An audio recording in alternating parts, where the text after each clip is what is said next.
tentang agama Islam, tentang Muhammad, tentang hadis Quran, adakah yang saya ucapkan tadi merupakan fitnah? Betul, itu bukan fitnah. Betul semua. Gimana Anda mengakuinya? Kenapa saya dimarah-marahin? Orang yang saya katakan benar.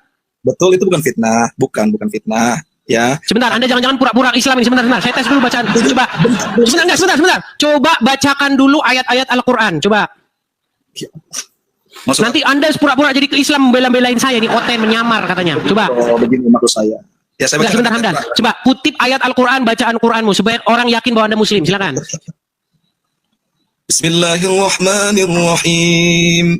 Ya ayyuhalladzina amanu taqullaha haqqa tuqatih wa la tamutunna illa wa Sah, sudah cukup, sah, cukup. Oke, Anda seorang Muslim. Apakah Anda dapati yang saya katakan tentang agama Islam, tentang Quran, tentang Muhammad merupakan fitnah? Apa yang tadi kau sampaikan, Edis, itu bukan fitnah untuk tahap awal. Cuman ketika kau meneruskan ucapan tersebut menjadi sebuah framing, itulah yang fitnah. Yang mana yang fitnah? Coba tunjukkan satu. Apa yang fitnah? Oke, ketika framingnya itu betul. Yang Edis sampaikan bahwa ada sahabat yang bertabarruk kepada keringatnya Nabi, ya kan, kepada darahnya Nabi dan kepada sorbannya Nabi. Nah, itu merupakan tabaruk, bahasa Arabnya khut min barokah. Yang fitnahnya di mana, Bang Hamdan? Nah, jika Bang Edis mengatakan framingnya, ya, fitnahnya, itu Bang Edis mengatakan bahwa Muhammad itu berdosa. Kenapa orang berdosa jadi panutan? Berat ini saudara. Jadi Anda tidak mengakui Muhammad itu seorang berdosa? Gimana coba ayatnya?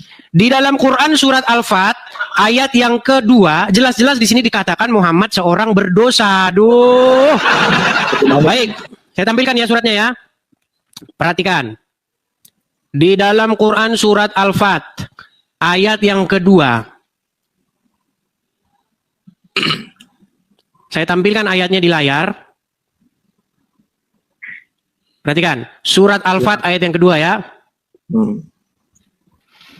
Kelihatan ini? Ya, Arabnya surat Al-Fat yang kedua. Agar Allah memberikan ampunan kepadamu, dalam kurung maksudnya Muhammad, atas dosamu. Berarti di sini Muhammad berdosa nggak? Arabnya, saya butuh Arabnya. Oke, baik, kita tampilkan Arabnya. Nah, nih. Terjemahannya, supaya Allah memberi ampunan kepadamu terhadap dosamu. Mu di sini siapa? Oke, baik, saya jelaskan ya, Dis ya. Sebenarnya jangan dijelaskan dulu. Mu di sini siapa? Oke, itu kepada Muhammad. Oke. Agar Allah memberikan ampunan terhadap dosamu. Berarti siapa yang berdosa di sini? Oke. Nah, silakan ke Papa, Dis, bacakan lagi. Enggak, saya tanya kepada Anda, siapa yang kepadanya diberikan ampunan dosanya? Nggak boleh begitu, Dis. Diskusi begitu. Jelaskan aja dulu sama Dis. Diskusi. Baik, kita baca tafsirnya. Kalau saya yang mengatakan nanti dibilangin saya menafsir-nafsir. Kita baca tafsirnya. Baik. Ya, kita baca Al-Qur'annya langsung, Dis. Saya butuh Al-Qur'annya langsung. Al-Qur'annya langsung. Ada ayat, Dis, ya. Apa itu? La yaghfiru lakallahu ma qad ma taqaddama min dzambik wa ma ta'akhkhara wa yutimmu ni'matahu. Nah, itu maksudnya, Dis. Allah sudah menjamin Nabi Muhammad itu terhadap dosa-dosanya. Artinya Nabi Muhammad itu tidak punya dosa, Dis. Maksudnya dosa-dosanya tapi tidak punya dosa. Dosa-dosanya tapi nggak punya dosa. Ini aduh gimana nih? Ini sebentar. Bang, Anda tahu Opi? Sebentar, tahu Opi Andresta? Tahu nggak Opi Andresta? Gimana? Opi Andresta itu punya lagu begini. Andai aku jadi orang kaya. Sebentar, tenang. Tadi Anda bilang diampuni dari dosa-dosanya, tapi dia nggak punya dosa. Ini gimana? Gini. Jadi baik dosa yang andai kata dosa yang sudah ataupun yang akan ataupun yang nanti itu tetap sudah ada jaminan ampunan dari Allah Subhanahu wa Iya, taala. berarti dia melakukan dosa nggak? Bukan, itu bukan seperti itu. Maksudnya adalah dijaga, diraksa oleh Allah Subhanahu wa taala. Berat ini teman-teman. Ngapain dia diampunin dari dosa kalau dia tidak berdosa? Kenapa dia tidak berdosa? Karena kalau seandainya dia berdosa, bertolak dengan ayat yang lain, wa ma yantiqu anil hawa in huwa illa wahyu yuha. Dan Nabi Muhammad itu tidak berbicara dengan melalui hawa nafsunya, melainkan wahyu dari Allah Subhanahu wa taala. Baik, Anda ada Quran nggak di situ, Bang? Enggak, saya insya Allah paham Al-Quran. Baik, kita buka Quran surat Muhammad ayat yang ke-19 ya. Quran surat Muhammad ayat 19. Quran surat Muhammad ayat yang ke-19. Makanya diawali dengan taqaddama min dzambik wa ta'akhkhar wa ma ta'akhkhar. Baik. Kita tampilkan ya. Memang berat ini orang Islam nih nggak ngerti Qurannya. Oke. Nggak usah langsung baca gitu. Oke. Ini Quran ya. Surat Muhammad ayat yang ke-19, betul? Saya baca dulu ayatnya boleh? Silakan. Fa'lam annahu la ilaha illallah wastaghfir li dzambik walil mu'minina wal mu'minas wallahu ya'lamu mutaqallabakum wa mathwakum. Coba terjemahan apa menurut versi itu? Artinya, ketahuilah bahwa tidak ada Tuhan yang berhak disembah selain Allah, serta mohonlah ampunan atas dosamu dan dosa orang-orang mukmin laki-laki dan perempuan. Berarti disuruh nggak Muhammad memohonkan ampun atas dosanya dan orang-orang mukmin? Itu atas dosamu kemana itu? Ketahuilah, tenang. Ketahuilah, maksudnya siapa yang disuruh mengetahui itu maksudnya Muhammad.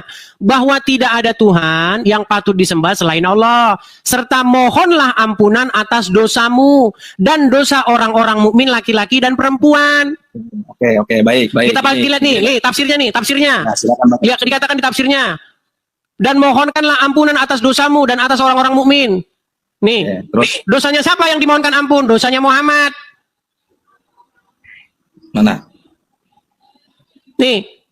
Mana dosa Muhammad? Ada lafaz Muhammadnya nggak di situ? Jadi siapa yang disuruh mengampuni nih? Enggak, ada kata Muhammadnya nggak itu? Mu-nya di situ. Oh ya dah, mu di sini ditujukan kepada siapa? Ya, kalau di situ nggak ada kata Muhammad kan? Ya sudah, kalau gitu mu di sini ditujukan kepada siapa? Kalau itu tidak ada kata Muhammad, ya. Sementara kalau Allah Subhanahu Wa Taala mempertegas Muhammad, ya Muhammad. Oke, pertanyaan saya mu di sini kepada siapa? Menjadi sebuah tuntunan, menjadi sebuah pengajaran kepada umatnya bahwa bukan hanya mendoakan kepada orang lain, tapi doakanlah diri dia sendiri. Paham nggak? Itu ayat menjadi ibaroh, menjadi sebuah pelajaran bahwa untuk yaitu mendoakan orang lain terlebih dahulu mendoakan diri sendiri. Oke, baik. Mohonlah ampunan atas dosamu. Mu di sini siapa? Itu bentuk pengajaran, bukan arti Nabi Muhammad punya dosa, bukan. Mohonkanlah ampunan atas dosamu. Mu di sini siapa? Muhammad di situ. Nggak ada nama Muhammad. Ya udah, mu di sini siapa berarti? Nah, makanya kalau tidak ada nama Muhammad itu menjadi sebuah bentuk pengajaran, Dis. Kalau di awal itu jelas, fa'lam kalimah fil amr. Bukan itu yang saya tanya Hamdan. Mu di sini siapa? Menurut Edis, mu di situ siapa? Anda ditanya kok malah nanya saya balik? Iya, saya itu jelaskan. Oke. Walaupun Oke, ini Al-Qur'an ini firman siapa? kalam Allah Kepada siapa? disampaikan kepada Nabi Muhammad. Oke, berarti di sini yang berbicara Allah. Allah berbicara kepada Muhammad. Malaikat Jibril. Oke, Jibril berbicara kepada Muhammad.